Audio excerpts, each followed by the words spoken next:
menurunnya peran masyarakat dalam penyelenggaraan kesejahteraan sosial.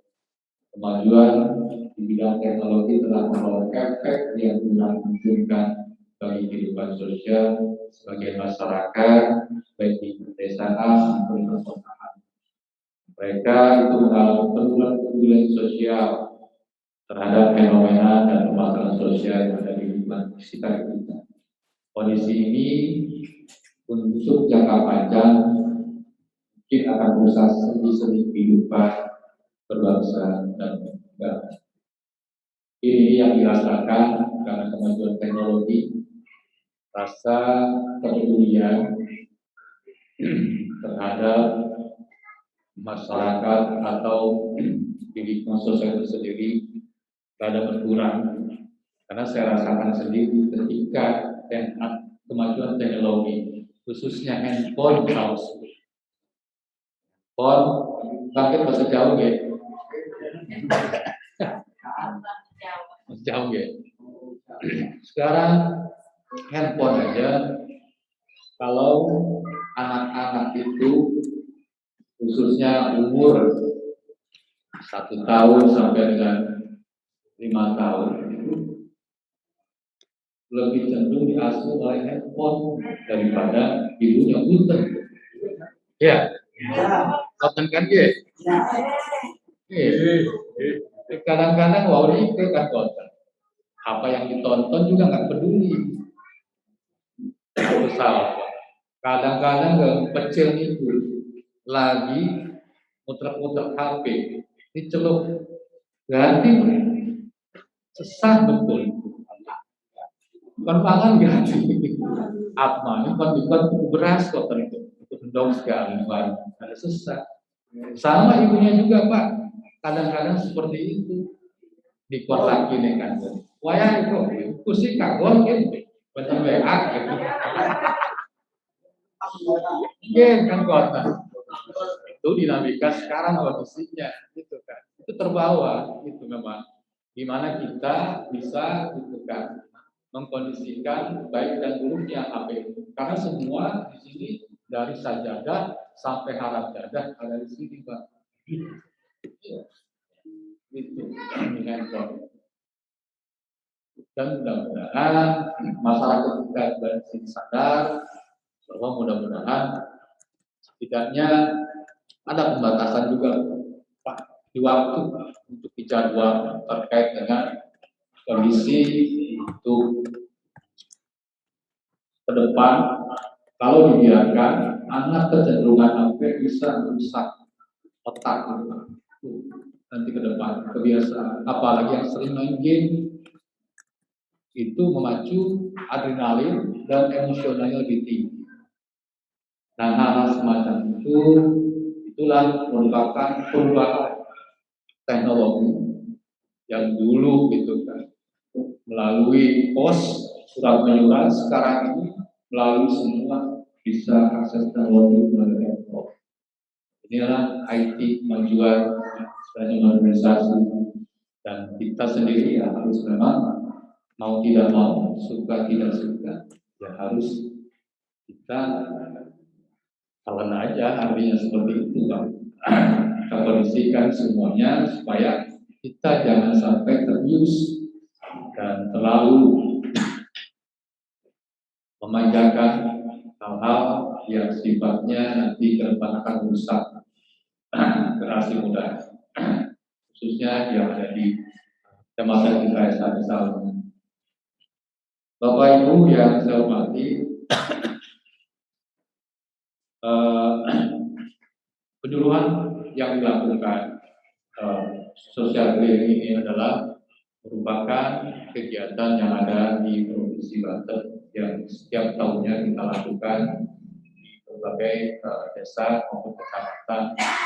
Pada 2018 kemarin memang kita melakukan di kecamatan-kecamatan, di 40 kecamatan. Mungkin di desa Alang-Alang, Seniki baru kali ini kita hadir, dan alhamdulillah bisa bertemu dengan bapak-bapak tokoh masyarakat dan majelis taklim mungkin dan ibu-ibunya. Dan hari ini kita sempatkan, walaupun di bulan Ramadan kita kita tetap semangat untuk melakukan pelaksanaan pelindungan keliling khususnya pelindungan sosial yang memang kita sampaikan berbagai nanti program-program sosial yang akan disampaikan oleh Pak Agus. Dan mudah-mudahan kegiatan ini bermanfaat, terutama dari sisi silaturahmi. Jadi bisa taaruf, kalau ada apa-apa, Bapak bisa kenal dengan saya, sosial provinsi Pak Agus, ataupun narasumber yang sudah diperan.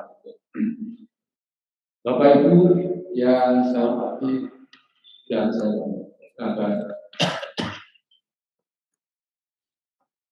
kita ketahui bersama permasalahan kesejahteraan sosial yang masih perlu mendapat perhatian kita bersama adalah terkait masalah kemiskinan dan pengangguran.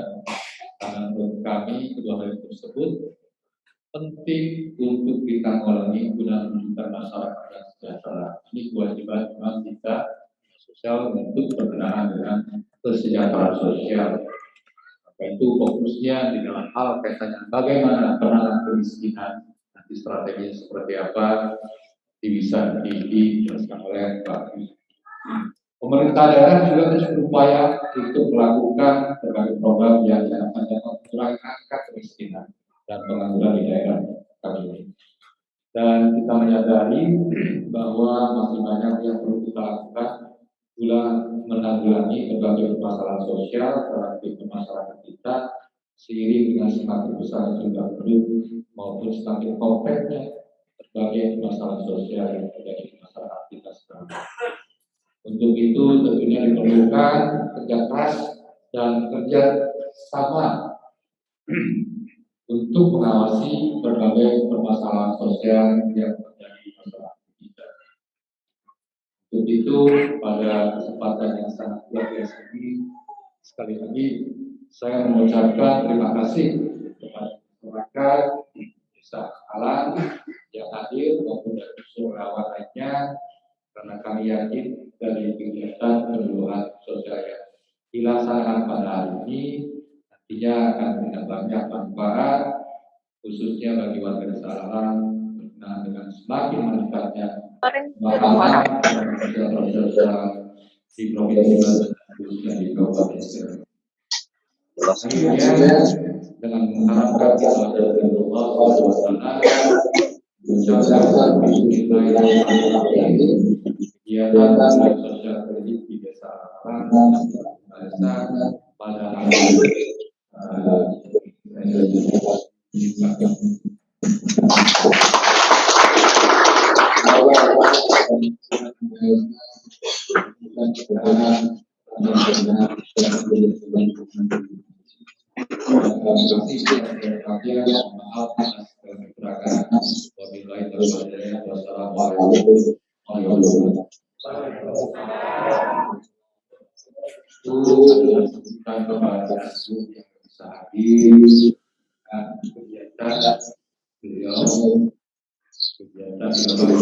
salam buat sosial dan narasumber dan hadir. Bapak Ibu yang saya hormati, ini mulai dari sektor ada. Untuk narasumber pertama yaitu dari Inspektorat Provinsi Banten terkait dengan pengawasan bantuan sosial. Di sini ibu-ibu, bapak-bapak ada yang dapat bansos? Belum ada? Ada ya? Oh, BST, PKH, ada ya? PKH, BST, ada yang sesuatu ada. Alhamdulillah ya. Kenapa ada juga yang dulu? Ada. Oh. Begitu. nanti kita bahas. Ya. Dan sudah siap? Siap, Pak Awang.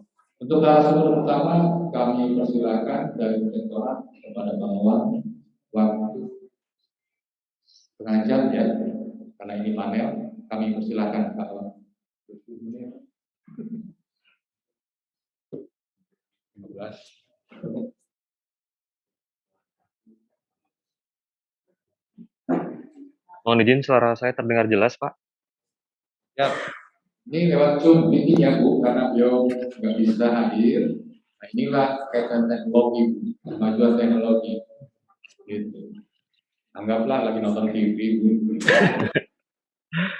Gimana, Pak? Mohon suara saya terdengar jelas? jelas. Baik, baik. Assalamualaikum warahmatullahi wabarakatuh. Yang terhormat Bu Kepala Dinas Sosial Provinsi Banten, dalam hal ini diwakili oleh Pak Kabid ya, Pak Kabid Dayasos ya hadir. Yang terhormat juga Pak Widi yang alhamdulillah sudah berkomunikasi dengan kami selama beberapa hari kemarin untuk mempersiapkan dan menginformasikan pelaksanaan kegiatan ini. Kemudian juga tadi saya dengar ada dari Dinsos Kabupaten Serang ya Pak ya? Hadir. Alhamdulillah. Kemudian juga ada perwakilan dari Kecamatan Tirtayasa, yang terhormat juga dari Desa Alang-Alang selaku yang punya kawasan ceritanya, yang punya wilayah nih. Saya juga mengaturkan hormat kepada para pendamping dan TKSK yang insya Allah juga hadir tadi disampaikan oleh Pak Kabid. Kemudian juga Bapak Ibu sekalian yang berbahagia. Pertama-tama tentunya tidak lepas rasa syukur kita kepada Allah Subhanahu wa taala karena pada kesempatan ini kita bisa berkumpul di sini. Walaupun mohon maaf, dengan hormat saya menyampaikan permohonan maaf dari Inspektur Provinsi Banten yang tidak bisa hadir karena beliau ada penugasan lain. Tadinya beliau berkenan untuk hadir langsung menyampaikan materi, tapi karena ada penugasan yang mendadak pagi ini sehingga saya ditugaskan untuk hadir dan mengisi kegiatan ini bersama-sama dengan Bapak Ibu sekalian dengan metode Zoom. Jadi semoga tidak mengurangi kehikmatan acara kita semua. Baik, saya ulangi lagi, suara saya terdengar jelas ya Mas ya, Pak Widi ya, Bapak Ibu sekalian? Oke. Dalam beberapa menit ke depan tadi saya diberi waktu sekitar 30 menit. Saya juga insya Allah tidak akan terlalu lama. Saya akan menyampaikan teknis sudut pandang pengawasan dari pelaksanaan program Bansos. Kenapa saya berusaha untuk mengefektifkan waktu? Karena memang ini kondisi pandemi. Tentunya kita harus mematuhi protokol pencegahan COVID dan protokol kesehatan supaya berlangsung acara tetap terlaksana namun tidak mengurangi dan tidak berdampak resiko penularan COVID. Amanat ini akan selalu kami sampaikan dalam setiap pelaksanaan kegiatan karena tentunya upaya kita untuk memberikan pelayanan kepada masyarakat harus tetap berjalan, namun kita tetap harus mengikuti petunjuk dari pemerintah dan Kementerian Kesehatan agar kita semua terhindar dan cepat berlalu pandemi ini. Demikian. Baik, kemudian saya mohon izin untuk memperkenalkan diri. Tadi saya mewakili Pak Inspektur Provinsi Banten, nama saya Bahtiar Awang Zakarosa. Saya bertugas di Inspektur Pembantu Wilayah 3, Inspektorat Provinsi Banten. Saya seorang auditor, saya auditor muda yang kebetulan bermitra dengan Dinsos. Nah, pada kesempatan ini sebelum saya masuk ke materi, saya mau menceritakan bahwa kemitraan saya dengan Dinsos sudah berlangsung cukup lama, beberapa tahun ini. Kami seling bersama untuk melakukan pendampingan, melakukan pemantauan ke lapangan, dan termasuk pada kegiatan hari ini, dengan sangat bangga dan berbahagia saya bisa diundang, bisa hadir bersama Bapak Ibu sekalian di sini. Ini adalah salah satu bentuk kemitraan dan saya sangat mengapresiasi Dinsos atas terlaksananya kegiatan ini. Baik, kemudian saya akan masuk ke materi. Mohon izin saya boleh share screen ya? Silakan. Saya coba share screen.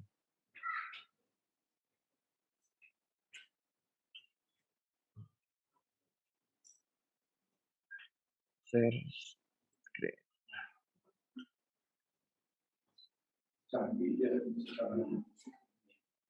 Sudah terlihat tampilannya Pak, Bapak Ibu? Sudah Pak Awang. Baik. Materi yang akan saya sampaikan atau informasi lebih tepatnya biar terasa lebih keakraban kita ya, bukan kalau materi kesannya kayak saya narasumber sekali gitu. Jadi saya akan memberikan informasi dan gambaran kepada Bapak Ibu sekalian tentang dua hal. Tentang kelembagaan kami, tentang Inspektorat Provinsi Banten, dan tentang peran kami dalam pengawasan bantuan sosial. Acara ini terlaksana di Tirtayasa, Kabupaten Serang, Rabu 28 April, betul-betul. Hari ini terlaksana. Jadi sedikit sebelum masuk ke slide paparan tentang materi, ada 2 hal yang sebetulnya peran kami untuk menjamin pelaksanaan program. Pertama adalah kami juga memastikan rapat atau kegiatan ini betul terlaksana, Bapak Ibu. Jadi itulah salah satu peran inspektorat, nanti saya jelaskan. Saya melihat di slide atau di tampilan Zoom saya ini Bapak Ibu hadir, sudah lengkap. Nanti kalau setelah acara ini selesai, mohon izin Bapak dari Dinsos, Pak Widi, saya minta absensinya ya. Ya, Pak, ya. Ya, jadi itu, kenapa saya minta absensinya, salah satu bentuk akuntabilitas Bapak Ibu, itulah peran inspektorat. Saya mau melihat acara ini betul, nanti dokumentasinya, daftar hadirnya, dan hal-hal yang Bapak Ibu terima di kesempatan ini, bisa saya yakini bahwa kebenarannya telah dilaksanakan secara memadai. Itu salah satu peran inspektorat. Yang kemudian, peran kedua adalah tentang mendampingi pelaksanaan program bantuan sosial. Jadi dari awal sampai akhir, kami ingin memastikan bahwa program bantuan sosial terlaksana dengan sesuai ketentuan yang berlaku. Baik, lanjut ke paparan. Ini, landasan hukum Inspektorat Provinsi Banten. Saya akan coba ceritakan secara mudahnya seperti ini. Di pemerintah Provinsi Banten, dinas yang mungkin Bapak Ibu kenal, Bapak Ibu sekalian kenal, ada satu unit kerja yang tugasnya memang untuk mengawasi jalannya tugas dari dinas-dinas tadi. Kira-kira sederhananya seperti itu. Kami dibentuk berdasarkan undang-undang tentang pembentukan Provinsi Banten, itu dasar pertama. Kemudian tentang sistem pengendalian intern pemerintah, peraturan pemerintah nomor 60 2008. Apa isinya? Kami harus melakukan pembinaan tentang sistem pengendalian itu. APIP. Kami adalah APIP. APIP itu aparat pengawas intern pemerintah. Kami harus melakukan pembinaan atas sistem pengendalian intern pemerintah. Jadi, saya harus melihat bahwa jalannya SPIP atau jalannya sebuah program itu mulai dari manajemen risikonya harus efektif, dikendalikan, tata kelolanya itu semuanya berjalan dengan benar. Kemudian berdasarkan Perda 8 2016 tentang pembentukan Satuan Perangkat Daerah, di sini saya bacakan, fungsi Inspektorat Provinsi Banten diantaranya melakukan pengawasan sesuai judul materi ini. Pengawasan terhadap pelaksanaan urusan pemerintah provinsi, pelaksanaan pembinaan atas penyelenggaraan pemerintah daerah kabupaten kota dengan bentuk pendampingan, penjaminan, konsultasi dan koordinasi. Nah, itulah peran kami pada kesempatan ini adalah untuk melakukan pendampingan. Saya berkomunikasi contohnya dengan Pak Widi, bagaimana pelaksanaan program supaya berjalan semuanya sesuai aturan yang berlaku. Kami juga harus menjamin. Kenapa saya harus menjamin? Nanti Bapak Ibu yang akan meriksa kegiatan bansos ini ataupun rapat ini bukan cuma kami. Kemungkinan ada aparat eksternal juga, termasuk masyarakat pun bisa. Termasuk Ibu menyaksikan kegiatan ini. Ada namanya Badan Pemeriksa Keuangan. Itu namanya pemeriksa eksternal. Kalau kami adalah pemeriksa internal di pemerintah Provinsi Banten, kenapa kami harus menjamin? Kami juga harus menjamin ketika BPK atau Badan Pemeriksa Keuangan menanyakan tentang kegiatan bansos, kami juga harus bisa menjawab dan ikut dapat menjelaskan keberlangsungan program bansos. Itulah yang disebut dengan penjaminan. Konsultasi. Nah, konsultasi. Dinsos dan kami tadi saya sebutkan di awal adalah mitra. Jadi, apapun yang akan dilakukan oleh Dinsos, dengan senang hati kami menerima konsultasi dari dinas sosial tersebut atau dari OPD atau instansi terkait. Tujuannya apa? Kembali ke tujuan awal bahwa sistem pengendaliannya berjalan dengan baik sehingga tata kelola organisasi secara khusus tentang bansos dan secara umum di pemerintah Provinsi Banten berjalan dengan maksimal dan baik. Kemudian fungsi-fungsi koordinasi. Nah, fungsi koordinasi ya bentuknya banyak Bapak Ibu.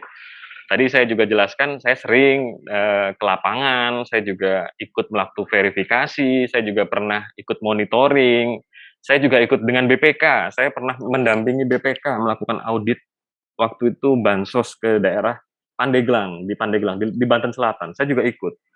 Itulah kami berkoordinasi terus.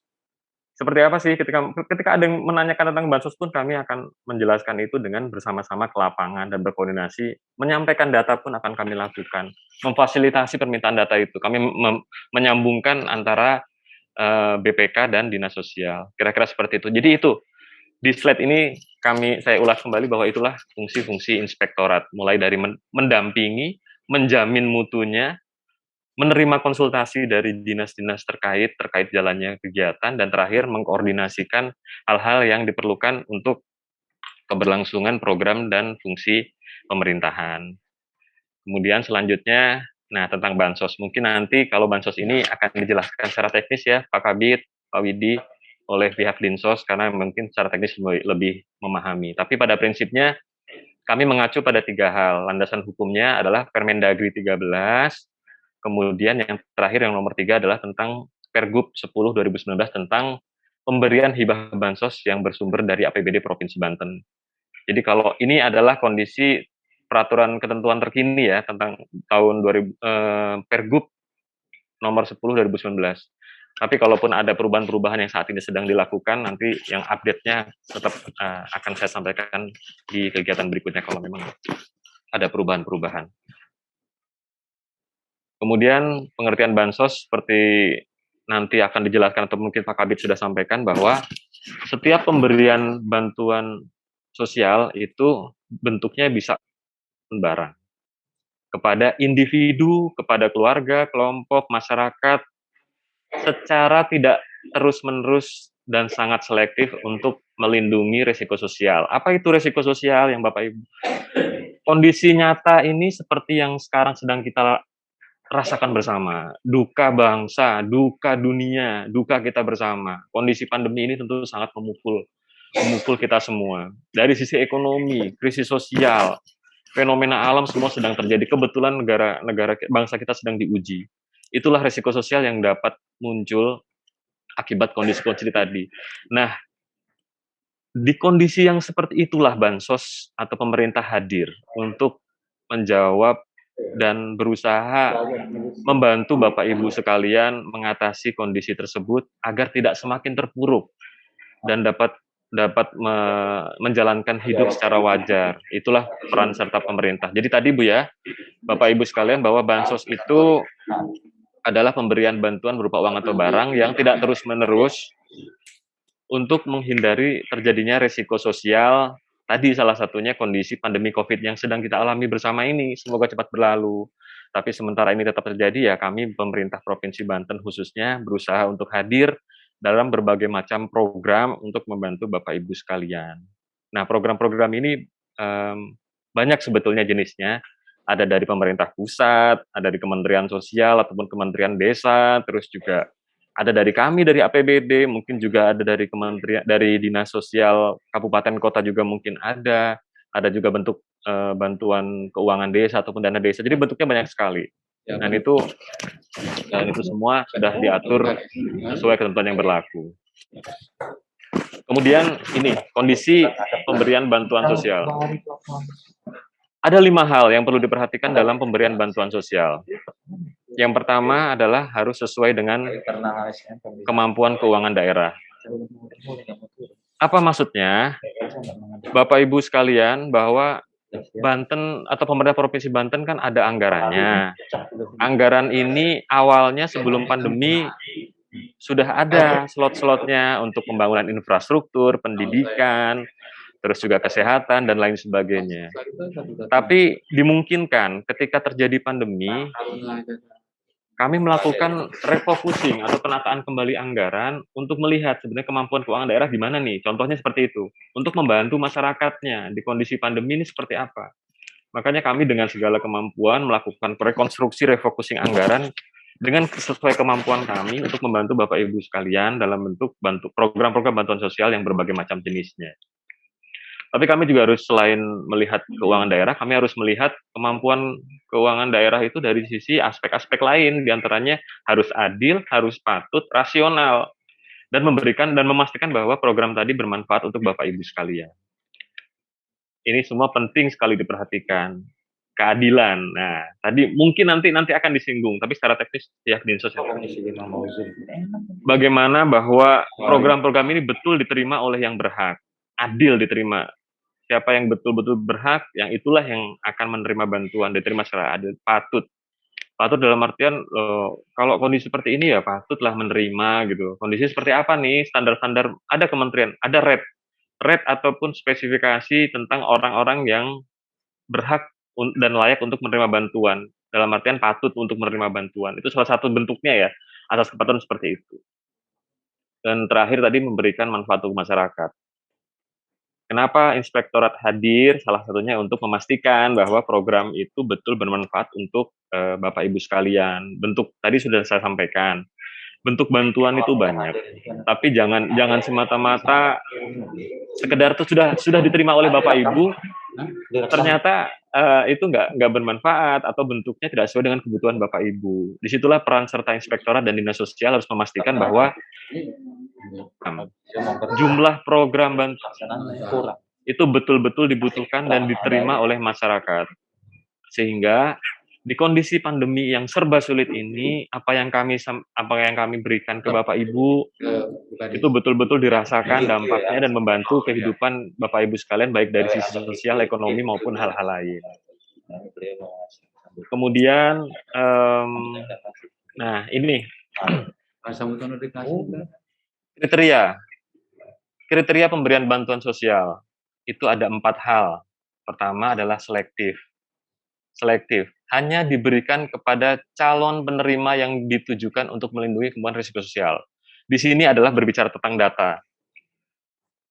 Harus ada kebenaran data yang mumpuni tentang siapa sebetulnya calon penerima yang betul-betul mendapatkan dampak dari atau munculnya risiko sosial itu. Disitulah peran serta pendamping, peran serta aparat desa, aparat RT RW, aparat kelurahan, kecamatan berjenjang untuk memastikan bahwa calon penerima ini betul-betul layak. Karena apa? Tadi kan sudah saya sampaikan di awal sebelumnya. Anggaran kita tidak sepenuhnya bisa dikasih jor-joran, anggaran kita juga terbatas kan sesuai dengan kemampuan keuangan daerah. Bagaimana menyiasatinya? Karena kemampuan keuangan daerah juga terbatas, oleh karena itu ini jawabannya adalah selektif, betul-betul yang berhak. Jangan sampai ternyata orangnya mampu, terus juga ekonominya baik, sementara sebelah rumahnya ekonominya kurang malah nggak dapat bantuan, tapi yang dapat bantuan ternyata yang tidak layak atau tingkat ekonominya tadi menengah ke atas lah, hanya karena sebuah kesalahan data, kira-kira seperti itu. Kemudian memenuhi persyaratan penerima bantuan sosial. Di sini ada 2 hal besar, yaitu identitasnya jelas dan ada di wilayah itu. Identitas ini kalau kita kenal di Bapak Ibu sekarang kan pegang nih masing-masing KTP yang ada NIK-nya, ada kartu keluarga juga. Itu salah satu komponen kami untuk menguji. Jadi inspektorat akan menguji nanti kalaupun sudah disalurkan atau sebelum disalurkan, by name by address, istilahnya itu kalau bahasa kerennya by name by address. Jadi namanya benar, alamatnya benar, identitasnya benar, nomor NIK-nya nggak ganda, nggak rangkap, dan lain sebagainya. Itu namanya ada di fungsi verifikasi. Jadi Bapak Ibu nanti oleh pihak aparat kewilayahan berjenjang, mulai dari tadi saya sebutkan dari RT sampai dengan akhirnya pemerintah kabupaten dan datanya disampaikan ke provinsi, misalkan seperti itu sudah disaring gitu, bahwa data itu update. Jangan sampai ada yang mohon maaf penerima bantuan mungkin sudah almarhum, sudah pindah tempat karena ini menyangkut dengan wilayah administrasi daerah, sudah pindah domisili dan lain sebagainya, atau ganda dan lain sebagainya. Jadi itu jangan sampai terjadi. Biar ini adalah kondisi bantuan yang tadi kondisinya terbatas tadi juga diterima dengan tepat sasaran. Gitu. Terus yang ketiga, bantuan ini bersifat sementara, tidak terus menerus Bapak Ibu, kecuali kondisinya memang berkelanjutan. Nah, aturan ini dibuat pada tahun 2019. Pergub tentang hibah atau bantuan sosial ini dibuat 2019. Tentu sudah mempertimbangkan berbagai macam kondisi dan faktor yang pada saat itu terjadi. Artinya apa? Kembali lagi kondisi selektif dan keuangan daerah. Ini nggak bisa dikasih terus-menerus. Kita harus melihat yang dikasih ini masih di ambang batas layak untuk diberi atau tidak. Kalaupun ternyata masih layak, ya tetap harus dibantu. Tentu dengan pertimbangan-pertimbangan data yang selalu update. Karena kalau sudah lepas dari resiko sosial, tadi resiko sosial kan banyak bentuknya tuh, termasuk kondisi pandemi ini. Kalau sudah pandeminya terlewat, misalkan sudah Bapak Ibu sekalian ekonominya sudah meningkat, ya selayaknya berbesar hati agar tidak menerima kembali dan datanya diupdate supaya diberikan kepada penerima lain yang mungkin jauh lebih berhak dibanding Bapak Ibu sekalian. Itu maksud dari aturan ini bahwa pemberian bantuan sosial bersifat sementara, tidak terus-menerus, kecuali dalam kondisi tertentu yang berkelanjutan. Kalau bentuk-bentuknya, tujuan penggunaannya, yang keempat ini banyak. Ada rehabilitasi, ada perlindungan pemberdayaan, jaminan sosial, perlindungan kemiskinan, dan penanggulangan bencana. Ini nanti akan dijelaskan. Mohon dibantu Pak Widi dan Pak Kabit kalau memang ada yang menanya dijelaskan tentang detail ini. Karena ini secara teknis Dinsos yang lebih menguasai gitu. Baik, selanjutnya ini Bapak Ibu sekalian, perhatian pengawasan atau dari sisi audit.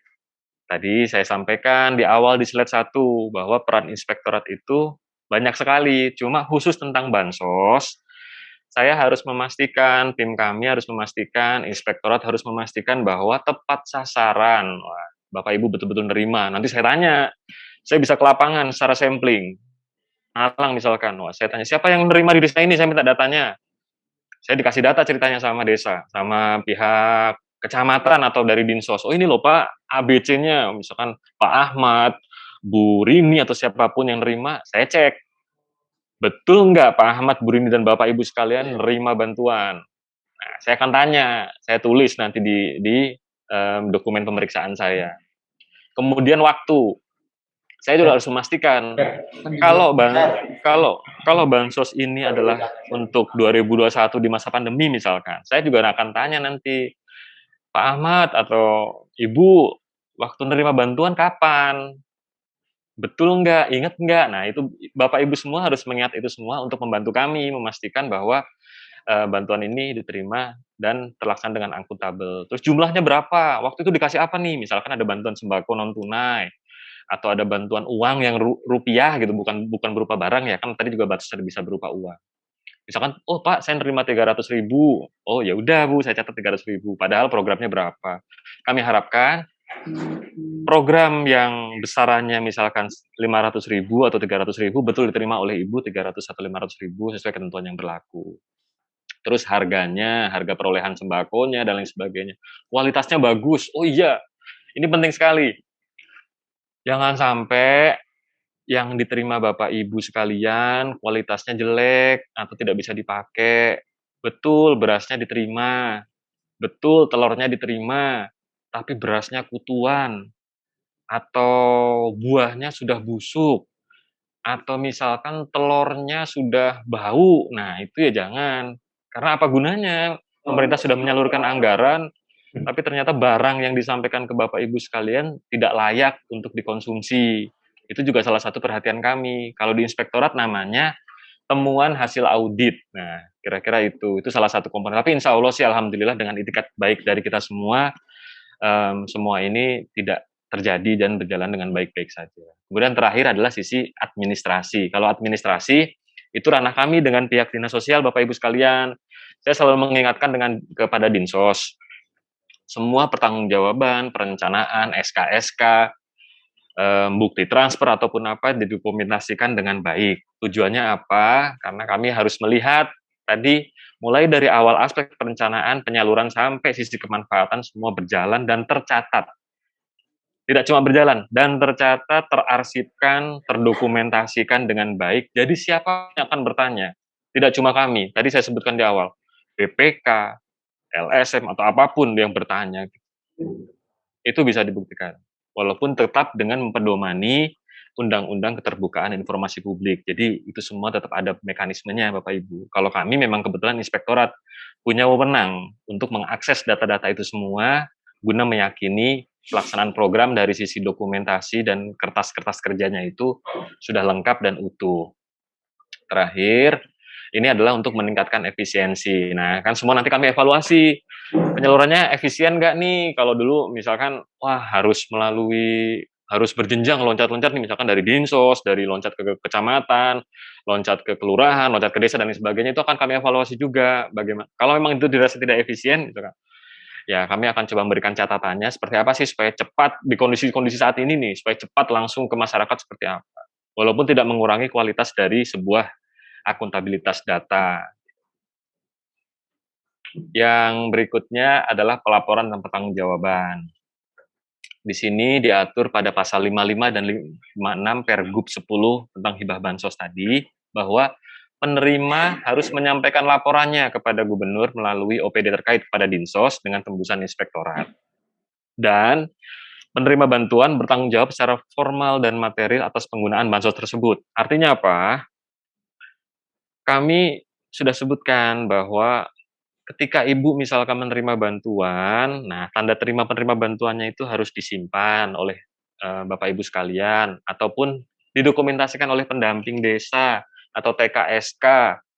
Jadi semua nggak apa-apa kalau semua makin menyimpan juga semakin baik gitu. Karena apa? Itulah fungsinya bahwa bentuk laporan ini di akhir tahun anggaran dapat disampaikan ke kami, ke inspektorat, yang nerima mana aja, oh mana bukti tanda terimanya. Kalaupun waktu ada serah terima di Kecamatan di Desa Alang-Alang, Kecamatan Tirtayasa, waktu itu difoto loh Pak, yo mana fotonya? Nah, kami akan lihat seperti itu. Itulah bentuk sederhana dari pelaporan. Kemudian, kenapa Bapak Ibu harus bertanggung jawab secara formal dan material? Karena ini adalah program pemerintah, kami pun memberikan bantuan juga ada dasar hukumnya, tentu semua hal juga ada implikasi hukumnya. Apa yang Ibu terima, apa yang Ibu sampaikan ke kami, baik informasi Bapak Ibu sekalian, harus benar dan dapat dipertanggungjawabkan. Karena ini semua terakumulasi menjadi sebuah penilaian tercapainya program bansos dengan maksimal. Kalau Bapak Ibu tidak bisa mempertanggungjawabkan fakta bahwa Bapak Ibu menerima bantuan, tiba-tiba nanti berkelit, wah saya nggak nerima, atau betul nerima tapi enggak, atau sebaliknya disuruh ngaku nerima dan lain sebagainya. Nah itu jangan sampai, karena Bapak Ibu bertanggung jawab atas kebenaran informasi dan kebenaran disalurkannya bantuan itu ke Bapak Ibu sekalian. Kemudian ini monitoring. Nah tadi juga saya sebutkan di awal di prolog. Saya bahagia sekali kalau bermitra dengan Dinsos, itu sering jalan-jalan dulu sebelum pandemi. Saya sering ke Lebak, ke Pandeglang, ke Tangerang gitu, untuk melihat salah satu ini fungsi Monef. Jadi tidak semata-mata bantuan itu sudah tersalurkan, tapi kami juga harus memonitoring, mengevaluasi, melihat kembali kira-kira pelaksananya gimana sih gitu. Terus juga data hasil pelaksanaannya itu kayak gimana. Terus semua itu sudah terlaksana sesuai dengan evaluasi kami.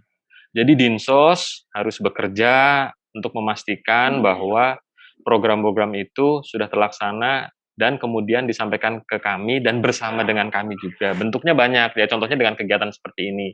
Ini bentuk silaturahmi yang sangat baik di bulan penuh berkah ini sebagai salah satu bentuk monitoring dan evaluasi pelaksanaan bantuan sosial untuk memastikan tadi kegiatan betul terlaksana, hasilnya seperti apa, dan kalaupun ada evaluasinya, evaluasi dari kami dan dari Dinsos atau pihak terkait sudah dilaksanakan. Hasil ini semua, hasil monitoring evaluasi yang telah Dinsos lakukan tadi, disampaikan kepada gubernur dengan tembusan kepada inspektorat, yaitu kepada kami. Kemudian slide berikutnya, potensi permasalahan. Nah, ini yang paling penting dari informasi atau paparan materi yang kami sampaikan. Ada, memang di kondisi yang serba sulit ini, kita semua berharap masyarakat sebagai penerima bantuan dapat secara optimal menerima bantuan tersebut dan dimanfaatkan untuk mengurangi risiko-risiko dampak sosial atau risiko sosial di kondisi pandemi. Namun ternyata berdasarkan evaluasi kita bersama, baik dinas sosial, inspektorat maupun eksternal, masih ada potensi permasalahan penyaluran bansos di waktu-waktu terdahulu. Di antaranya sosialisasi tidak efektif. Ini kami maklumi.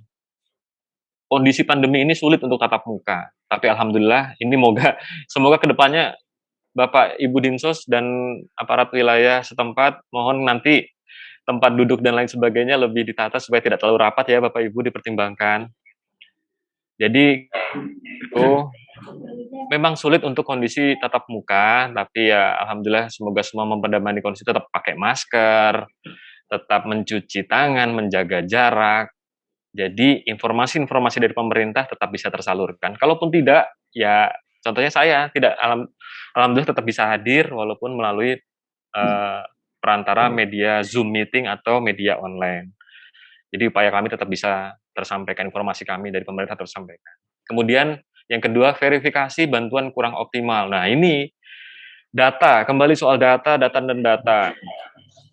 Data kalau nggak optimal risikonya banyak Bapak Ibu. Selain tidak diterima oleh yang berhak, selain juga bisa penerima ganda, yang terima nggak ada. Oleh karenanya, data itu secara periodik harus dipastikan selalu update dan sesuai kondisi terkini. Karena dulu-dulu masih ditemukan ada penerima bantuan sudah meninggal, sudah pindah, ternyata atau sudah tidak masuk dalam golongan miskin. Jadi sudah ekonominya sudah membaik tapi masih menerima bantuan. Itu harus selalu diupdate dan harus dipantau. Peran serta dari pihak aparat kewilayahan yang paling kecil RT RW sampai kami provinsi maupun dengan bantuan dari rekan-rekan kami yang dari pendamping maupun TKSK itu sangat kami perlukan. Tanpa Bapak Ibu sekalian tidak mungkin program-program pemerintah ini dapat berjalan secara maksimal. Kemudian ketiga, tadi pendataannya dimungkinkan belum selesai. Kalau ini kondisi pada saat awal-awal pandemi saat itu, kami juga cukup dapat memaklumi bahwa dengan kecepatan waktu harus validasi data di awal-awal pandemi itu, bantuan harus disalurkan. Otomatis ya masih ada margin error sekian persen, sehingga masih ditemukan beberapa data yang tidak tepat, tidak valid, atau tidak dimutakhirkan. Cuma dengan sudah berlangsungnya waktu beberapa saat ini, semoga kedepannya tidak terjadi lagi dan data semakin valid. Keempat, keterbatasan waktu. Nah, itu terkait juga dengan kondisi nomor 3 tadi, bahwa waktunya terbatas. Saat itu sangat terbatas. Wah, saya yakin Dinas Sosial, Dinas Kesehatan, atau dinas terkait dengan kondisi pandemi ini, semua bekerja dengan sangat cepat. Aturan belum ada, kita bikin aturan. Regulasi masih simpang siur, tumpang tindih, kita harus melakukan program ini. Cepat atau lambat, tidak bisa ditunda lagi, bahwa masyarakat membutuhkan segera bantuan dari pemerintah. Otomatis ya itu tadi, masih ada hal yang tidak kita inginkan gitu, agar selalu menjadi bahan evaluasi dan perbaikan ke depan.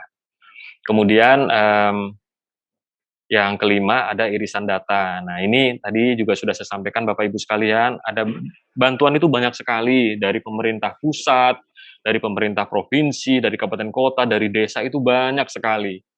Itu sangat mungkin karena data yang nerima juga itu aja, datanya juga mungkin nggak valid, nggak update, jadi bisa beririsan. Satu orang bisa nerima banyak, sebetulnya nggak masalah gitu, karena semakin cuma poin besarnya jangan sampai sebetulnya ada pihak yang membutuhkan, pihak lain membutuhkan tapi nggak nerima hanya karena irisan data itu hanya ke satu orang gitu. Jadi semua program ke satu orang itu, tapi ada orang lain yang membutuhkan malah nggak dapat program-program bantuan sama sekali. Itu jangan sampai. Kira-kira seperti itu. Itu yang masih kami temukan potensi permasalahan di pemeriksaan kami sebelum-sebelumnya. Yang terakhir, permasalahan keenam ini kita sudah pernah melihat di media massa, televisi, online, Instagram, Facebook, atau apapun, kita sudah membaca berita ini. Miris sekali. Di kondisi pandemi ini, masih ada pihak-pihak yang mungkin masih hilaf untuk melakukan penyimpangan korupsi dalam pengadaan barang jasa. Dengan mengurangi spesifikasi, melakukan markup harga, jadi harga dimahalin Bapak Ibu. Misalkan harga telur pada saat itu 10.000 lah, ternyata seolah-olah dibikin 15.000 dan lain sebagainya. Masih ada itu terjadi. Kami juga masih melihat kesempatan itu dilakukan oleh pihak-pihak yang tidak bertanggung jawab.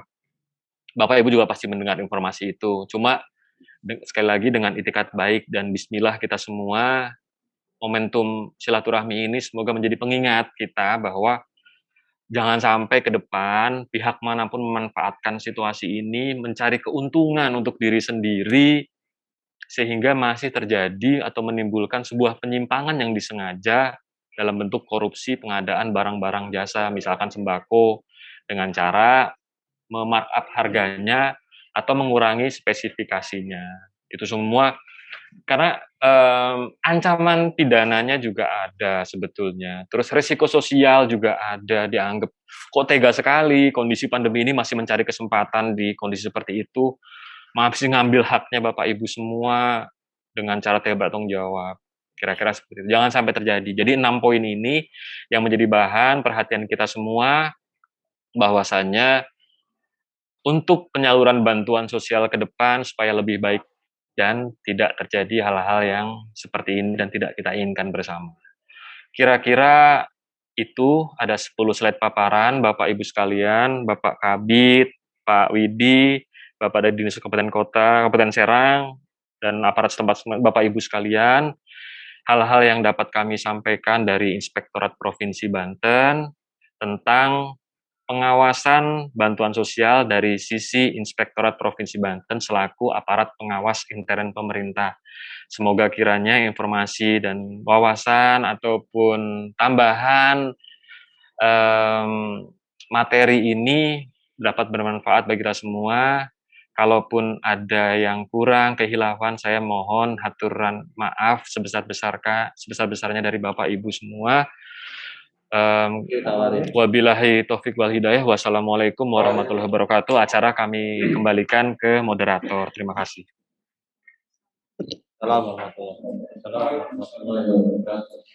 Terima kasih kawan atas materi yang disampaikan tentang pengawasan bantuan sosial. Sangat bermanfaat sekali untuk kita semua, baik bagi penyalur jaringan sosial maupun masyarakat.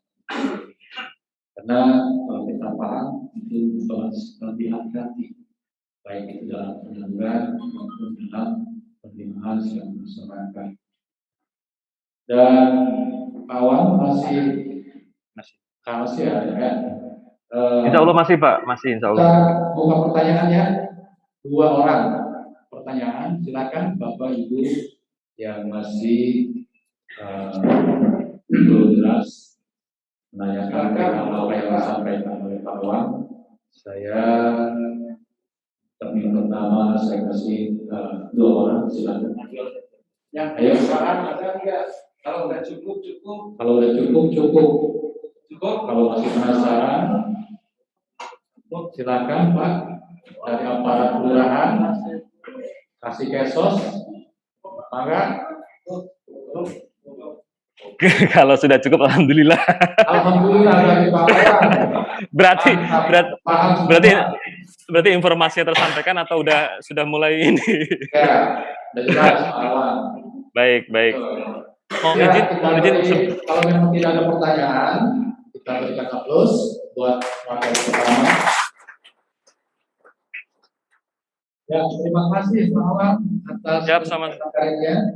Siap, sama-sama. Dan sebelumnya mohon izin Pak, saya pamit undur diri dan komunikasi mungkin dilanjut antara saya dengan dengan WA dengan Pak Widi, karena saya mau ke tugas lain Pak, nanti langsung ada verifikasi juga. Jadi terima kasih banyak Pak Kabid dan rekan-rekan semua. Salam hormat dari kami semua, dari Pak Inspektur. Semoga acara berjalan lanjut dengan lancar. Kami mohon nanti informasi laporannya Pak Widi ya, Bapak Ibu sekalian ya, Pak Kabid. Seperti apa? Terima kasih. Assalamualaikum warahmatullahi wabarakatuh. Waalaikumsalam. Demikian Bapak Ibu yang saya hormati, laporan dari Inspektorat terkait dengan pengawasan otomatis dengan sampaikannya terkait pengawasan kita berhati-hati lagi dalam hal kaitannya dengan penyaluran maupun pemberian sos harus segera akurat dalam cara berfungsi. Menekankan verifikasi itu harus memang lebih lengkap dan progresif, detail, baik yang berkaitan dengan. Dan selanjutnya pemateri kedua, samping saya ini korek nih Pak KPPC untuk Ramadannya. Ini adalah dari lembaga swadaya perang yang aktif di dalam memerangi kaitannya dengan narkoba, narkoba. Dan nanti karena biodatanya tidak disampaikan kepada saya dari Gus, jadi namanya Gus, bukan dari lawan Tarim. Beliau aktif jadi di beberapa daerah juga, bukan hanya saja di provinsi, tapi di Tangerang, 8 kabupaten kota. Dan narkoba ini memang musuh kita bersama. Di Banten itu beberapa ton yang Kemudian terus termasuk ada pabrik di Jawiran itu sangat fantastis sekali. Hal-hal ini katakan juga sangat rumah di kecamatan. Tapi saya bukan pengguna Pak, waktu dikatakan katakan juga di sangat membahayakan sekali buat putra putri kita, khususnya generasi muda.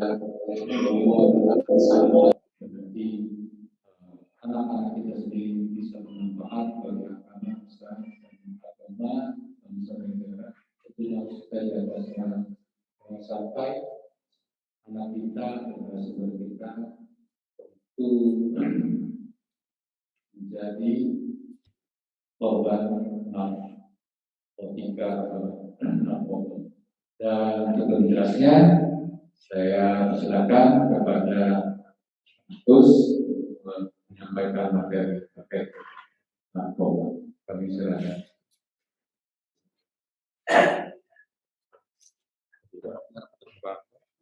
Jauh.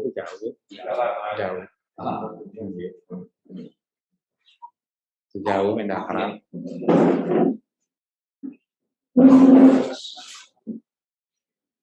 Assalamualaikum warahmatullahi wabarakatuh.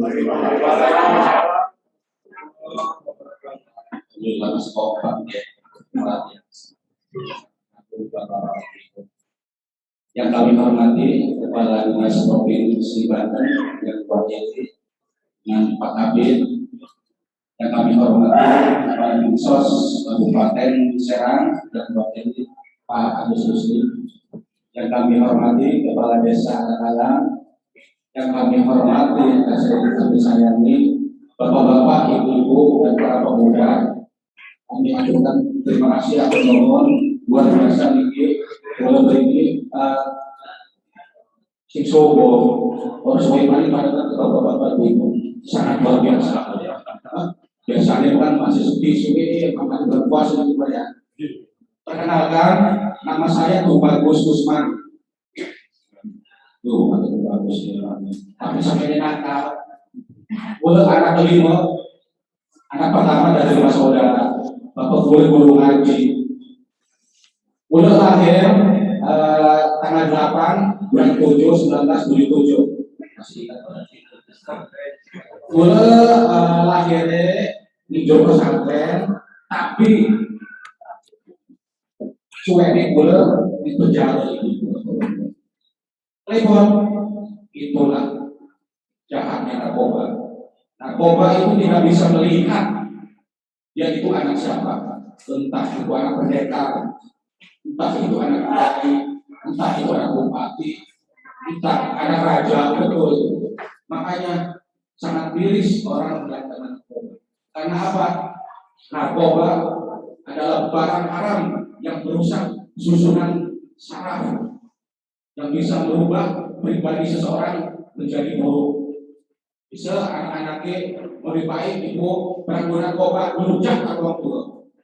Boleh kongkon, dia ngurus itu minyak, mungkin bu barang usul narkoba, dia ngurus itu minyak, bu berbisik yang baik, jangan berderet. Sangat boleh kongkon, boleh kongkon orang tua. Terus korupsi, uang minyak, wih, boleh lupa di ibu kan itu kan orang tua. Itulah orang itu duit itu duit itu kurang narkoba. Tanpa disadari narkoba merusak fisik, mental dan sosial. Maksudnya apa? Merusak apa dalam segala kebadan kita. Kita pemikirannya juga akan merusak itu. Anak kita akan menjadi murtad kepada kedua orang tuanya. Nggak peduli bapaknya itu belum ngaji. Di saat bapak saya lagi ngaji, saya tidak berpolisi. Sedang ajaran penjara. Kemudian kan mikir yang berpunya, bapaknya belum ngaji masa anaknya ada beredaran obat. Nah itulah cara narkoba itu. Sampai kita di penjara, waktu maning, dengan narkoba di penjara maning ibu. Jadi kita di penjara di lama sekarang 1 tahun, bebas, guna narkoba maning. Gajah kalau maning di penjara di Cipinang narkotika, banyak itu bu, narkoba jenis apapun ada di situ.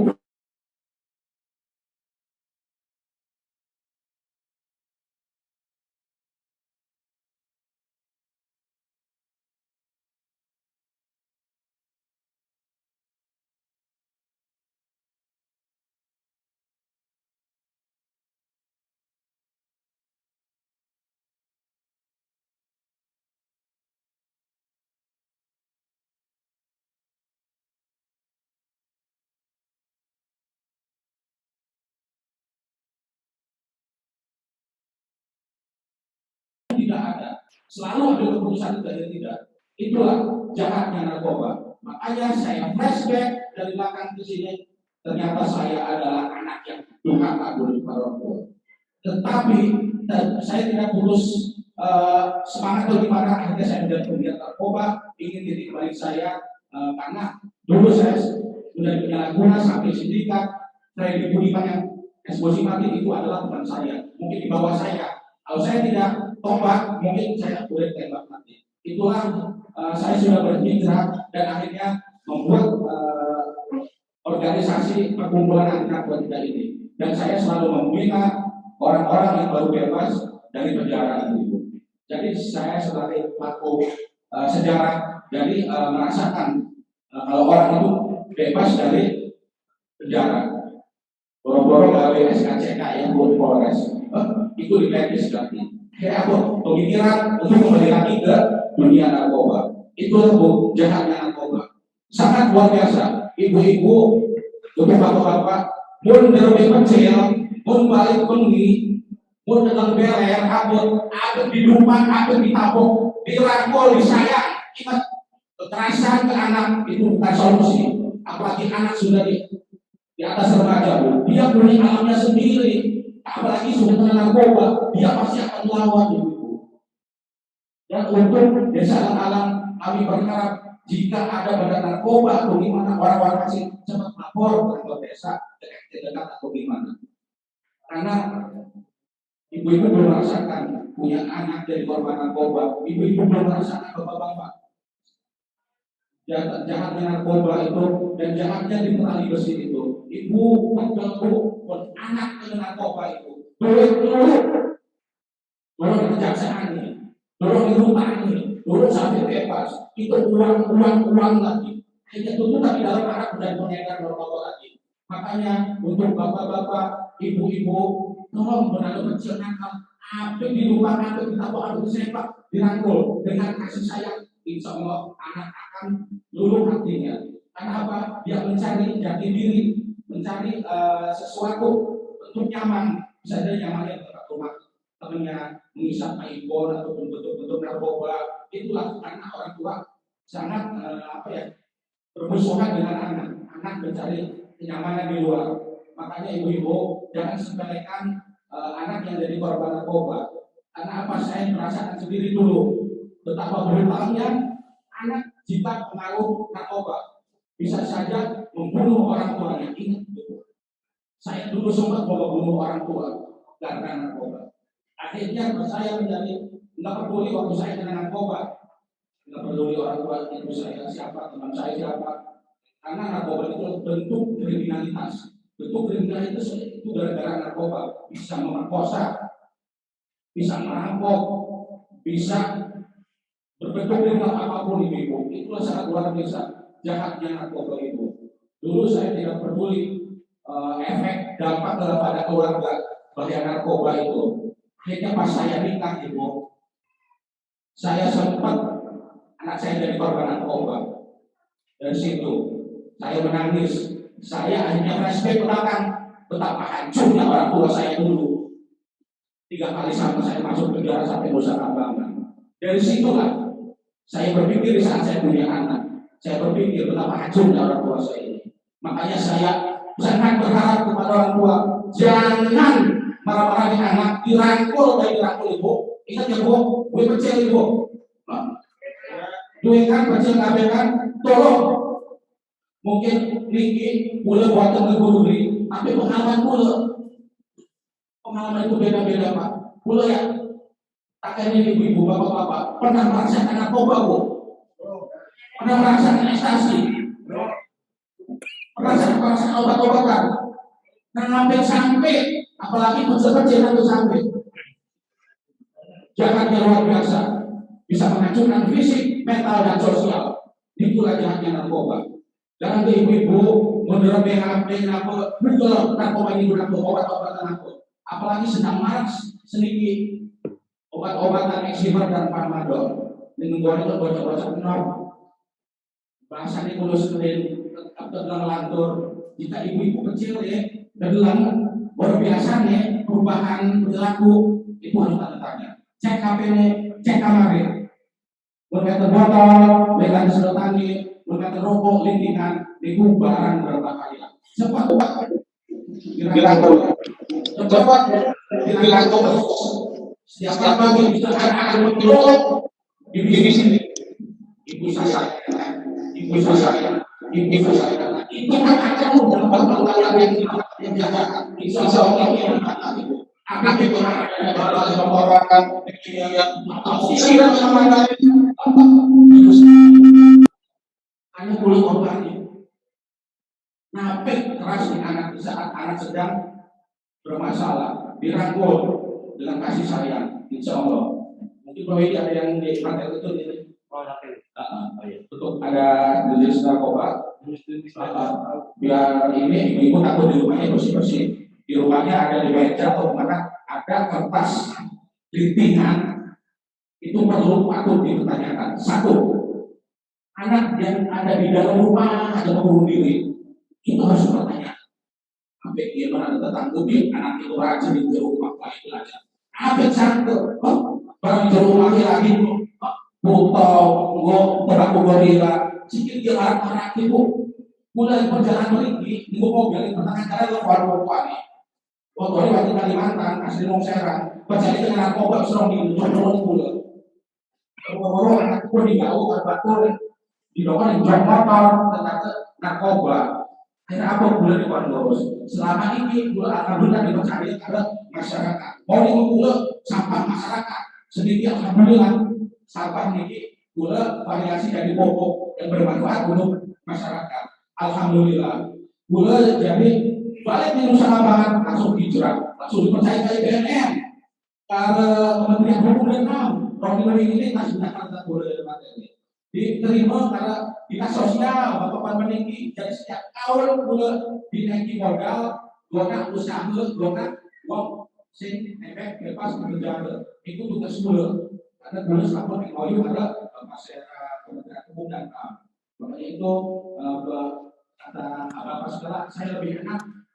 MOU komitmen dengan pelaku sejarah, dia lebih mengenal dan mengetahui modus operandinya orang menjual narkoba ataupun beli narkoba. Ingat ibu bapak-bapak, jika ada orang asing, ibu, ada 6 orang ibu ya, ada orang asing, ibu tolong kok, ini barang, ini 2-5 juta, tolong sih ada berapa?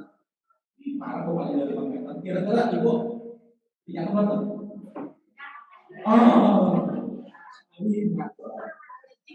Barangkali, ibu yang kemarin itu, tolong sih bu, kasih 10 juta, coba kira-kira yang kemarin orang? Ya, tolong kali ini ibu, sudah. Oke, tolong kali ini ibu, tolong kasih 5 juta coba. Bapak rombongan ini kan negara besar, ibu kecekal, kira-kira ibu salah banget. Refleksi apa ibu buatlah buat ini aku kudu banyak tanya, jangan kena bisa orang asing. Ingat itu bu, jangan sampai kejebak. Karena tetangga kuliah di Sumatera, rajin anak ibu, saking boleh kontrakan di waktu lagi di kon kalau aturannya penggiring ekstasi 10.000, mungkin bel ekstasi. Pegang sekarang rumahnya seumur hidup bayangkan sekarang bayangkan ibu 2 kali lolos ada yang dapat uang itu 3 kali kena, kira-kira ibu salah tidak? Di dalam tas ini bu sabu 5 kilo hukuman itu seumur hidup atau mati. Bayangkan ibu ulah lebih bagus sejarah disiksa kan CPR, disiksa kan polisi, belum pernah nangis. Tapi saya bisa nangis, anak saya menjadi korban narkoba. Dari polisi di Polda, Pak, mobil ada di atau Polda bagian narkoba, jeber. Jadi encer langsung ikulah. Anak menjadi narkoba, jika bapaknya pernah menjadi korban narkoba. Sangat mengkhawatirkan jika anak hancur karena narkoba, karena orang tua ingin mendidik anaknya menjadi baik dan menjadi berguna dan menghormati kedua anak Tuhan tidak berguna dosa dan bangsa. Sikit gunakan narkoba, sikit diskusi soal hidup, bukan penjara, pokok. Maka ibu, bapak-bapak, jangan remehkan pergaulan anak, jangan remehkan anak itu keadaan pergaulannya bagus, belum tentu. Yang kasih sayang sebanyak terbuka. Sayang ya? Anak itu sedikit. Nah, inilah saya sebagai ketua umum DPP Perang ada di situ masyarakat pencegahan pemberantasan narkotika dan kasus narkotika itu dalam bentuk pasal terus di atas bentuknya. Nah, itu yang jenis narkoba aja. Nah, itu yang apa coklat itu ganja bu, kalau di tengah jalan itu bentuknya ada 1 kilo, ada bentuk bantalan, ada bentuk empengan. Bentuk empengan itu biasanya itu barang kualitas yang super. Atau bahasa gaul orang apa bilang tersebut yang paling enak. Karena jenis ganja yang paling enak di dunia adalah Indonesia. Makanya ini sangat luar biasa hubungannya Pak. Satu dengan orang ini. Itulah investasi Pak yang dibangun sini. Jadi pembuatan obat-obatan ini uang anak, musik konsumsi, dia adalah pengguna ekstasi. Emang jarang orang yang menggunakan, tapi kita perlu diwaspadai. Takut anak kita diracuni orang, takut anak kita perempuan diracuni orang, tiba-tiba keluar dari sini kedengar musik, jadi cepat langsung diberi obat kesehatan. Ya terus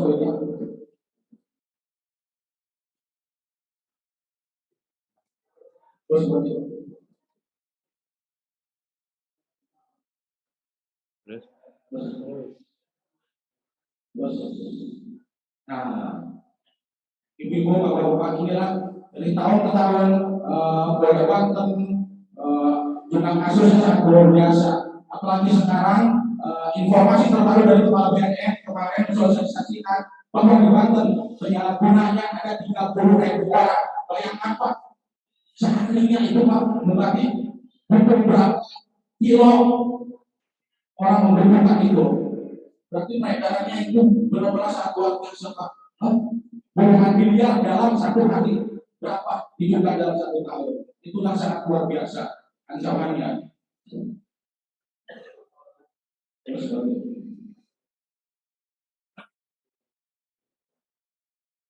Ini ada kantor tempat saya.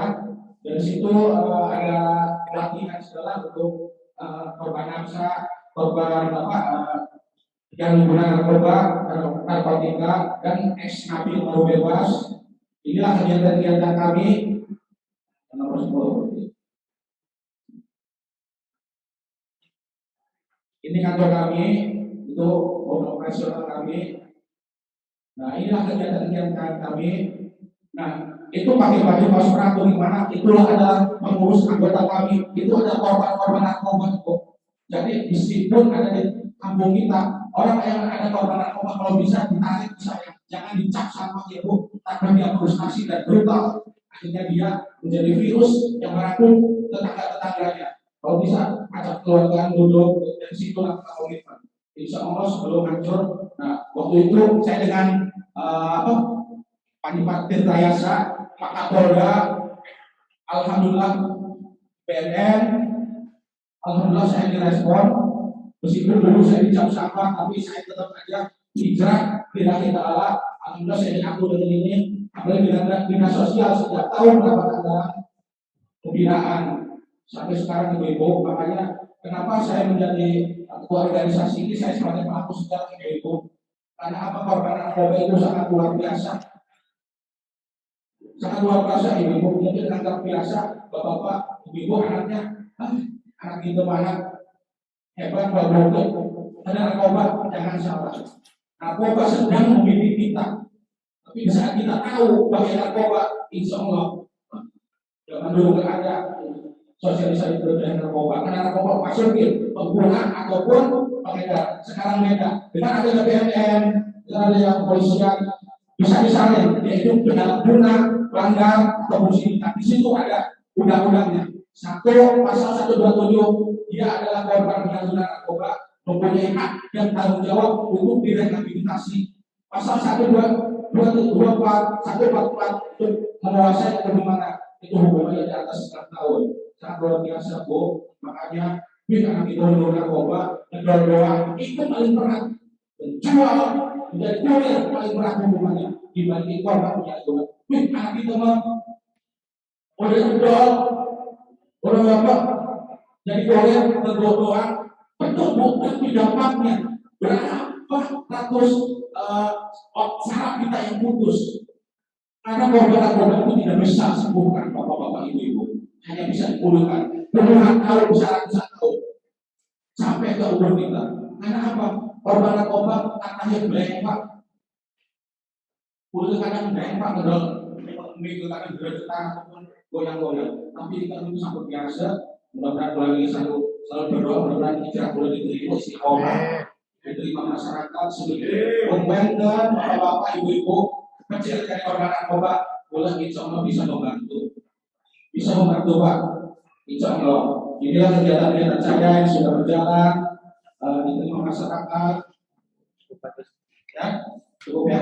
Ya mungkin bapak-bapak ibu-ibu itu yang saya sampaikan. Bila ada kesalahan mana, saya mohon maaf. Wabillahi taufiq wal hidayah. Wassalamualaikum warahmatullahi wabarakatuh.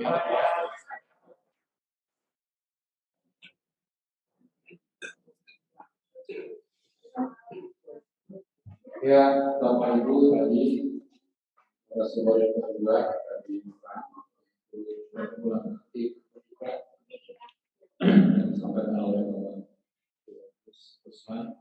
Beliau adalah pelaku narkoba jadi mengalami sendiri. Ini mabok, yang mabok, sampai salah, alhamdulillah yang penjara beliau karena sadar menjadi ketua perkumpulan sekarang dengan komisi. Nah, apabila ada yang mendalami atau bertanya perihal yang tadi disampaikan oleh kami yang kedua, kami silakan Pak. Atau mau nanya kalau ganja itu mau diterima oleh silakan Pak. Ciri-cirinya anak teler pun takut yang penasaran mendalami terkait dengan apa yang disampaikan oleh Pak. Silakan Pak. Ibu cukup. Bahasa yang ngatur ya. Nanti kopi ini lah. Jika lamun sampun pos ya turun di materi kedua terkait dengan narkoba kita berikan aplaus bersama. Selanjutnya materi yang ketiga dari dinas sosial Kabupaten Jawa ini yang punya wilayah sudah masuk kepada bagus kami persilakan. Kalau kita ya dengan ya.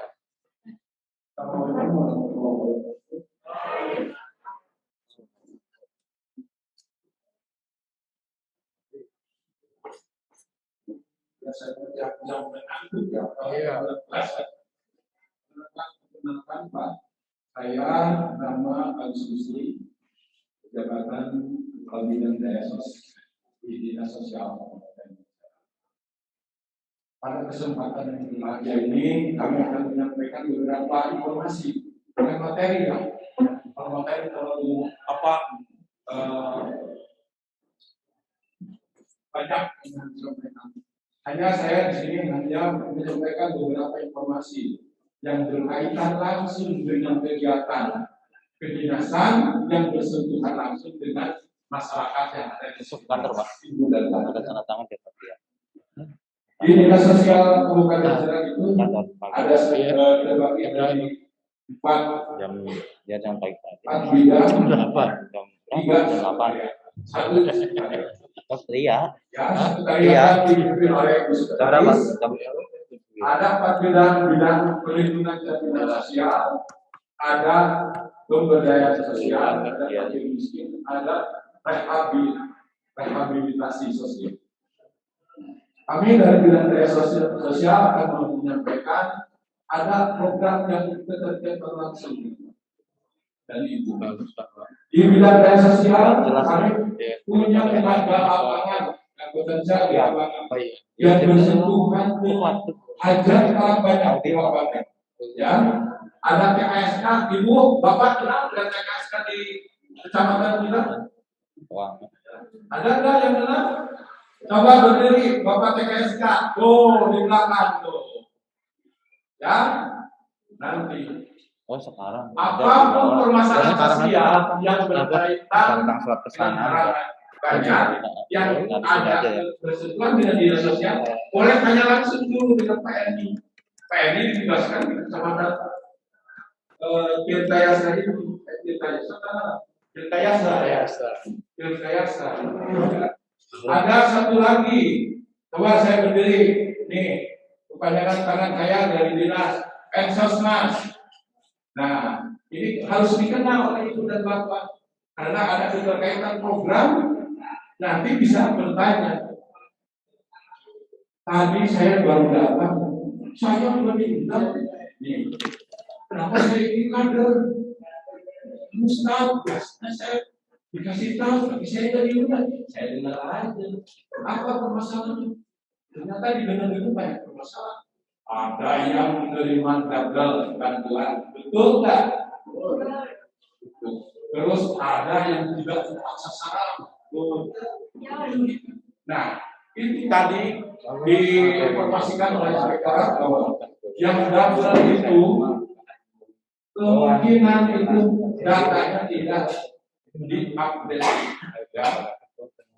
Ada kesamaran kalau di program sporadis yang tidak direncanakan bantuan sosial itu nyampe, misalkan ada yang bodoh, ada yang tidak. Terus ada yang kartu BPJS-nya tadinya aktif, begitu sakit tidak aktif. Banyak.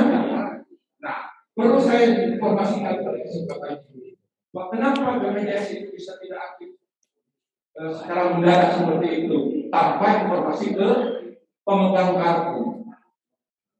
Waktu pemerintah pusat itu menyepakati karena dananya masih cukup, ya anggaplah orang ada yang mampu, yang sedang, yang tidak mampu mendapatkan kartu jaminan kesehatan.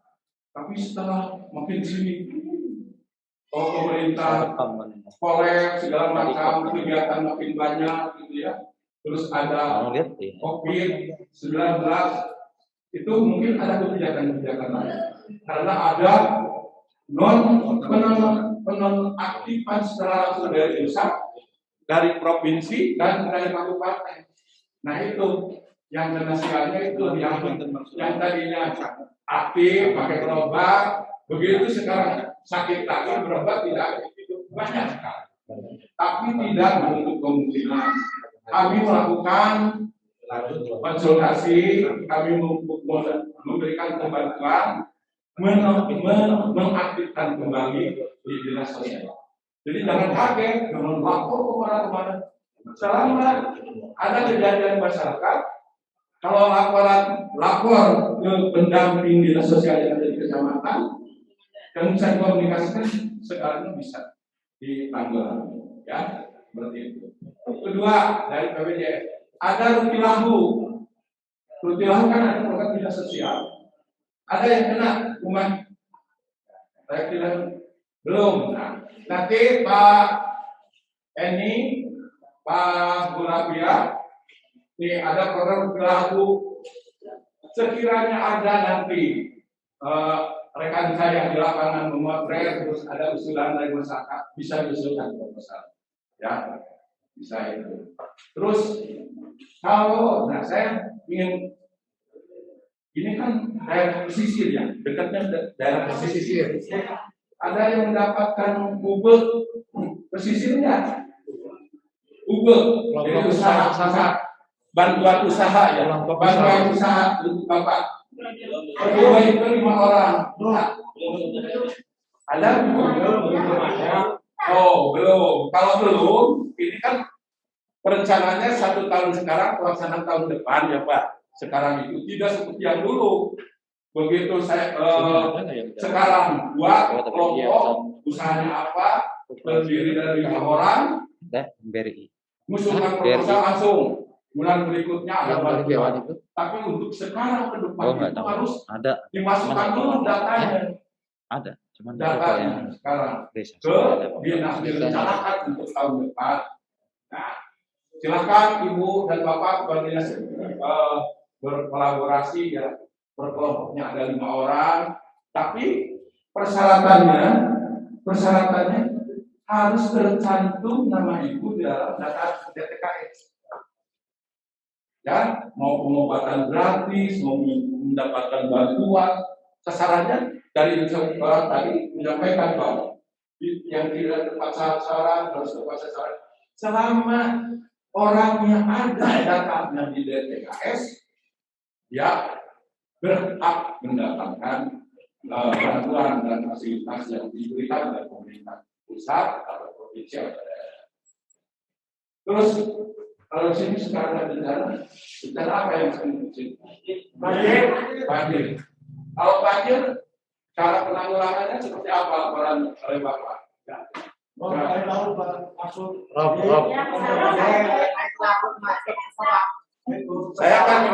Saya menginformasikan secara teknis saja ya.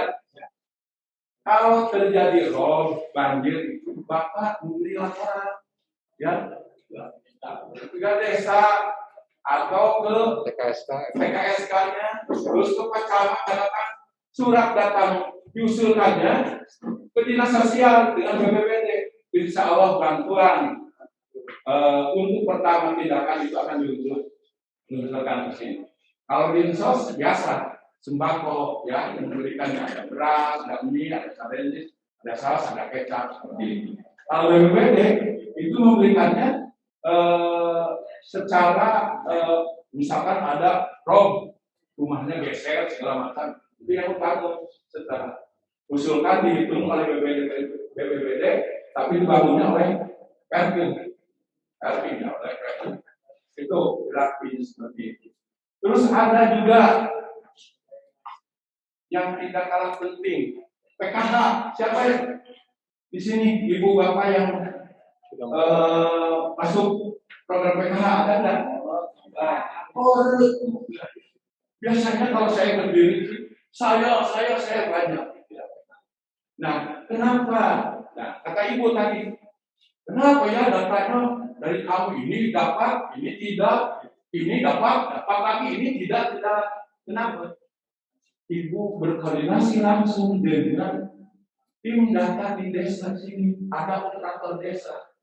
Kalau ibu belum tersinergikan data KTP dan kakak ibu di data DTKS di desa ini, susah mendapatkan bantuan apapun yang ada dari pemerintah.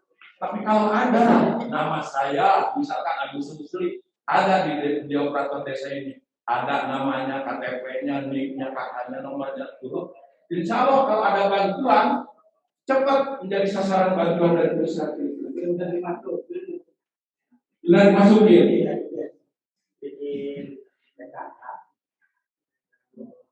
Tapi bisa double. Nah, ini nanti data kalau bapak, nah ini bapak bagus, datanya udah masuk, tapi bantuannya belum. Nah, data bantuan itu tidak sporadis, begitu data masuk, bantuan begitu data itu ada tenggangnya, ada fluktuasinya.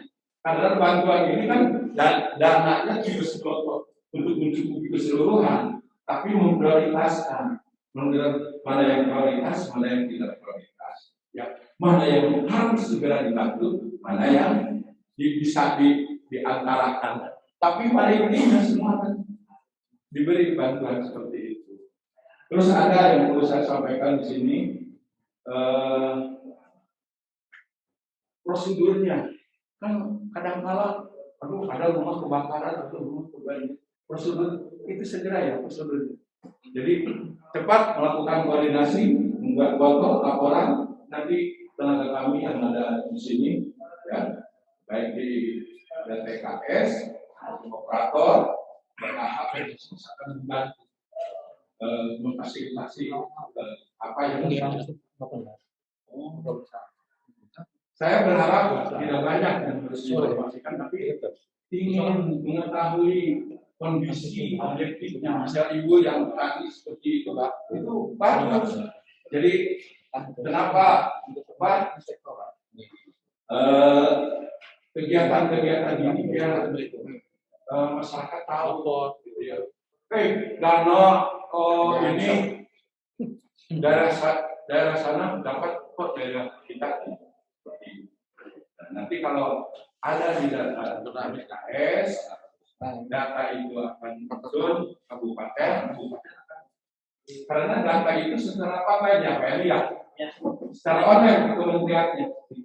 Tidak bisa diindahkan kalau sudah connect sesuai yang diharapkan oleh disiplinnya, mic-nya dengan kakak itu biasanya tidak bisa di nanti itu udah otomatis karena sistem yang terjadi, bukan orang operator tinggal memasukkan aja.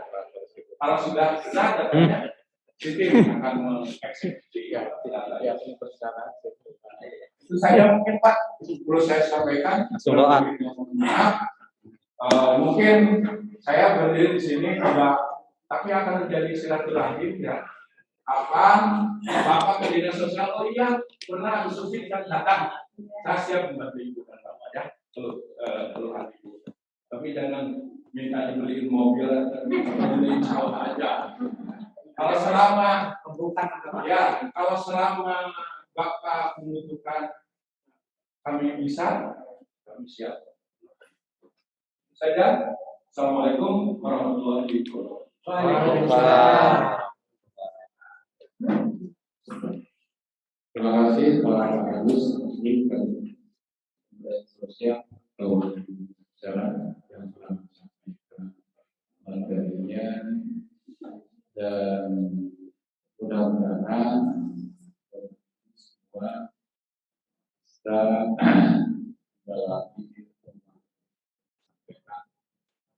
ataupun kalau memang belum ada yang istilahnya apa yang disampaikan, silakan ditanyakan. Untuk yang pertama saya kepada orang, pada ibu bapak yang bertanya terkait sampaikan Pak Agus terkait mekanisme, baik prosedur. Biasanya Pak RT Pak. Iya Pak RT, ada Pak RT enggak? Pak RT. Oke, kurang. Sangat besar.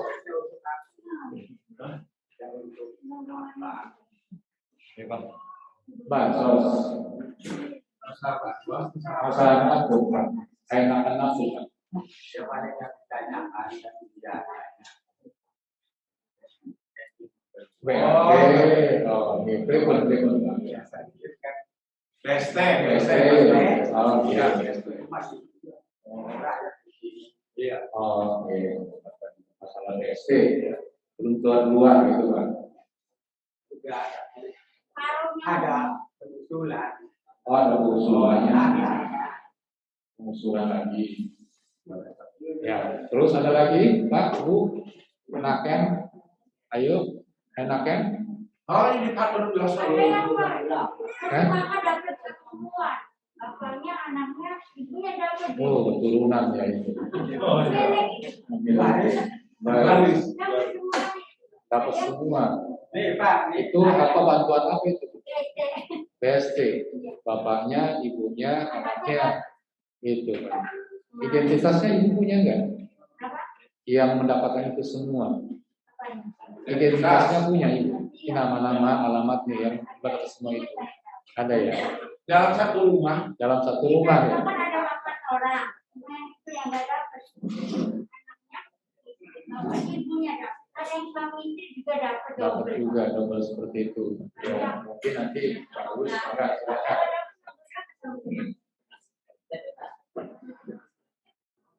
Terima kasih. Ini ada kasus yang menarik ya. Kata Bapak besok kapan?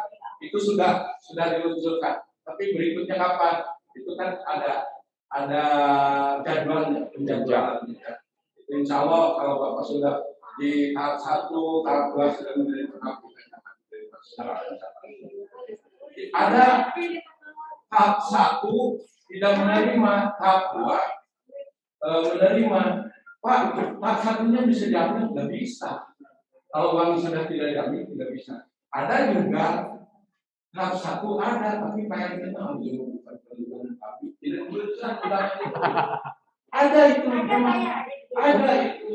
Jadi dikembalikan, tapi uang itu tidak hilang. Uang itu tidak hilang. Yang hilang itu hak kesempatan yang menerima, jadi tidak menerima itu saja. Tapi uang itu akan tumbuh kembali lagi ke negara. Akan diberikan satu bantuan dengan berikutnya. Itu kasusnya. Terus ada tentang itu tadi, kenapa dalam satu keluarga ibunya, bapaknya, anaknya dapat kemungkinan dalam keluarga itu hak-haknya nomor kakaknya berbeda. Jadi dalam keluarga itu bisa 4-3 itu bisa kakaknya bisa 2, bisa 3 mungkin gitu ya. Setahu secara teoritis saya terjemahin seperti itu. Kalau kakaknya berbeda, meskipun dalam lingkup satu keluarga itu salah. Betul kan itu? Betul. Ya seperti itu. Tapi kapan kami yang sudah masuk data DPKN tetap tapi belum menerima, sabar, Pak. Nanti akan menuju. Silakan Bu, dari tambahan. Untuk saya kan dapat sekarang juga terus itu apa sembako juga udah Bansos apa, Bu? Kalau bansos, nah, kebetulan Bu yang menangani ini yang memberikan dari provinsi, yang melaksanakan dari kabupaten saya. Bansos itu hanya 3 kali pemberian. Bansos itu tidak selalu harus ada lagi, tergantung kondisi masyarakat. Kalau ada kasus lagi yang pandemi yang membahayakan, mungkin bansos itu akan diluncurkan lagi. Tapi kalau BST, PKH, dan sosratu itu program kegiatan. Tapi kalau bansos itu bukan program kegiatan, tapi bantuan simultan ya. Simulan. Jadi yang di mana untuk membantu masyarakat, memecahkan permasalahan masyarakat, dan pemerintah memberikan bantuan seperti itu berupa bansos. Bisa bansos itu bisa berupa uang, bisa berupa barang. Tapi yang kebetulan tangani oleh saya itu mie 1 dus yang pernah diluncurkan kakaknya itu mie 1 dus Indomie, ya, Indomie wah, beras 20 kilo, ya, minyak. Nerima? Alhamdulillah. Sejak ini, ya tahu, tapi saya tidak nerima. Alhamdulillah itu. Tapi itu mau sporadis. Tapi PKH tidak banyak habis. PKH itu enggak ya PKH. Cuma yang dapat janda-janda. Nah, ya. Ini kenapa yang dapat janda jongkok? Karena kan di sos ada prioritas. Dan kalau yang masih bukai, jajal, bisa lari kencang ke sana-sana, mau nggak disamakan dengan lansia yang jadi bantuannya itu diprioritaskan kepada lansia. Janda-janda tua, lansia, program masih ada. Karena ini program kegiatan itu yang tahun ada. Janda ketemu janda. Janda ketemu duda. Ya, ya Pak, ya Pak. Nah, mudah-mudahan ini tidak usah sampai duduk ke sana gitu ya. Kalau sudah dimengerti, kita cukup sekitar. Ya. PKH ini berantakan ya. Oh gini, PKH itu program. Nah ini PKH itu program pemberian bantuan simultan kepada strata masyarakat paling miskin. Nah, bukan salah sasaran. Karena apa? Ada yang pakai gelang, HP-nya Android, manggilnya ke kantor pos pakai mobil, pakai motor Vario, tapi yang dalam kaki tidak berikan. Kenapa itu sasaran? Karena datanya dari awal sekolah di suatu zaman SBY itu ngambil di mana ini program kerakyatan harus memberikan data, tapi data tidak divalidasi. Nah, sekarang ke depan dari kemarin ke depan kejadian era Pak Jokowi, data itu betul-betul akan berperan dan sangat strategis. Data itu akan berbicara kepada perbankan, hukum, kependudukan, segala kesosialan data dari yang sekarang yang sedang tidak beroperasi. Jadi kalau ada data ini secara PKH masukkan aja ke dalam. Nanti kalau ada pengembangan program PKH, penambahan kegiatan biaya PKH itu akan menjadi kualitas. Udah masuk ke PKH, sabar. Bagian Pak. Ya, ya, kita aja ya. Ya. Sampun ngertos Pak. Sampun santan. Wonten penasaran yang pakai malih langsung saus ing kantor lah aku buat. Saus kalau narkoba saya kagusan termasuk nanti penyelesaian seperti apa kamu bisa bantu berapa anaknya nanti batik apik sampai selain kecanduan narkoba. Ya bapak-bapak, ibu-ibu, karena waktu menunjukkan 12 orang ini tadi sudah menyampaikan program-program kegiatan kabupaten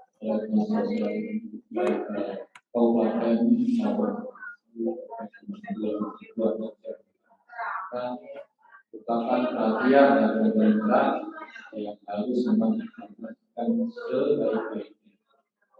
Dan saya tidak bisa menyampaikan